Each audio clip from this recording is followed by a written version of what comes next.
दुकानदार को मिला सबक। स्टोरी ऑफ अकबर बीरबल इन हिंदी। एक दुकानदार बहुत ही कंजूस और जरूरत से अधिक बेईमान व लालची था।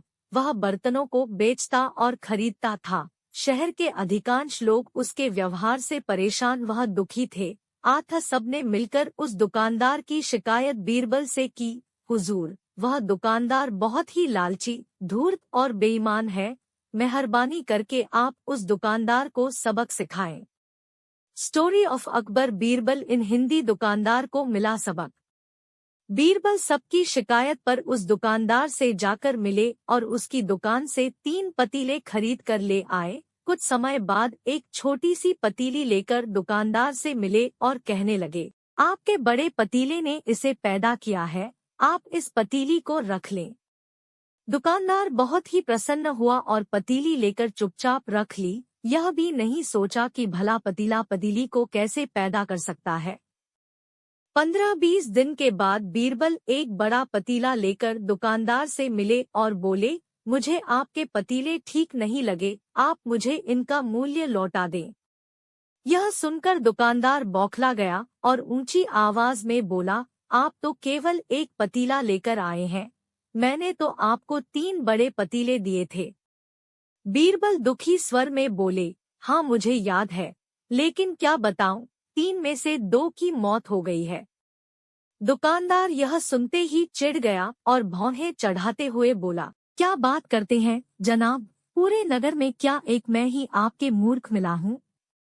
कहीं पतीले भी मरते हैं? पतीले जब बच्चे पैदा कर सकते हैं, तब पतीले मर क्यों नहीं सकते हैं? बीरबल ने अपने जवाब से दुकानदार का मुंह बंद कर दिया। दुकानदार ने न केवल बीरबल को पतीलों के पैसे लौटाए बल्कि हाथ जोड़कर अपने गुनाहों के लिए उनसे माफी भी मांगनी पड़ी। उम्मीद करता हूँ आपको यह पोस्ट दुकानदार को मिला सबक अकबर बीरबल स्टोरी इन हिंदी पसंद आया होगा। इसी तरह का नई कहानी सीधे अपने ईमेल पर पाने के लिए इस ब्लॉग को सब्सक्राइब करें। बीरबल की नेक सलाह। अकबर बीरबल की स्टोरी। शहंशाह अकबर किसी बात को लेकर अपनी बेगम से खफा हो गए और हुक्म दे दिया कि वह महल छोड़कर चली जाएं। बेगम काफी चिंतित हो गई और उन्होंने शहंशाह को मनाने की बहुत कोशिश की, पर बादशाह पर कोई फर्क नहीं पड़ा। बहुत सोचने विचारने के बाद बेगम ने बादशाह की आज्ञा का पालन करना ही ठीक समझा। अपनी बांदी से सामान बांधने को कहकर बेगम स्वयं बादशाह के पास आकर उनसे माफी मांगने लगी। बीरबल की नेक सलाह। अकबर बीरबल की स्टोरी। बादशाह को उन पर थोड़ी सी भी दया नहीं आई। वह बेगम से बोले, बेगम, तुम चाहो तो महल से अपनी पसंद की चीज ले जा सकती हो। बेगम की बेचैनी और भी अधिक बढ़ गई। वह समझ नहीं पा रही थी कि अब क्या करें। तभी उन्हें बीरबल की याद आई। फिर बेगम ने बीरबल को दरबार में बुलाया। बीरबल ने जब सारी बातें सुन ली तब बेगम ने कहा, बीरबल, बादशाह को खुश करने का कोई उपाय हो तो बताओ। बीरबल मुस्कराए और उन्हें एक उपाय बताकर चले गए। अब बेगम का सारा सामान गाड़ियों पर रखा जाने लगा। बेगम के लिए डोली सजाई जाने लगी। डोली में बैठने से पहले बेगम बादशाह अकबर के पास आई और रोनी सी सूरत बनाकर बोली, जहांपना, जब मैं महल छोड़कर सदा के लिए जा ही रही हूँ तो आप मेरी अंतिम इच्छा स्वीकार कर लीजिए।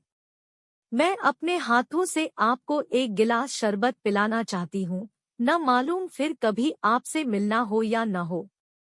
इस बार बादशाह अकबर का दिल पसीज गया। उन्होंने सहर्ष आज्ञा दे दी।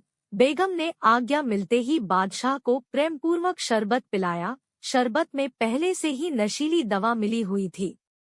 बादशाह शरबत पीते ही नशे के कारण सो गए। मौका मिलते ही बेगम एक डोली में बादशाह को लेटाकर स्वयं उनके साथ बैठ गई। बादशाह की नींद टूटी। तब स्वयं को बेगम के साथ एक अनजान जगह पर देखकर बादशाह अकबर की समझ में कुछ भी नहीं आया। बेगम शहंशाह को पंखे से हवा करते हुए मुस्करा रही थी। बादशाह अकबर ने बेगम से पूछा, हम कहाँ हैं और आप हमें यहाँ किसके हुक्म से लाई है?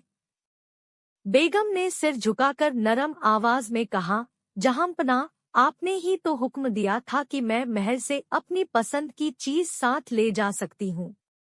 हुजूर, इस दुनिया में ऐसी कोई भी चीज नहीं जो आपसे अधिक पसंद हो। महल में जो मुझे सबसे अधिक पसंद है वह आप है, इसीलिए मैं आपको अपने साथ लाई। बेगम के इतना कहते ही बादशाह का गुस्सा काफूर हो गया और उन्होंने बेगम को क्षमा कर दिया। महल में वापस आने पर बेगम ने बीरबल को हीरे जवाहरात दिए और उनका बहुत बहुत धन्यवाद दिया। उम्मीद करता हूँ आपको यह पोस्ट बीरबल की नेक सलाह अकबर बीरबल स्टोरी इन हिंदी पसंद आया होगा। इसी तरह का नई नई कहानी सीधे अपने ईमेल पर पाने के लिए इस ब्लॉग को सब्सक्राइब करें।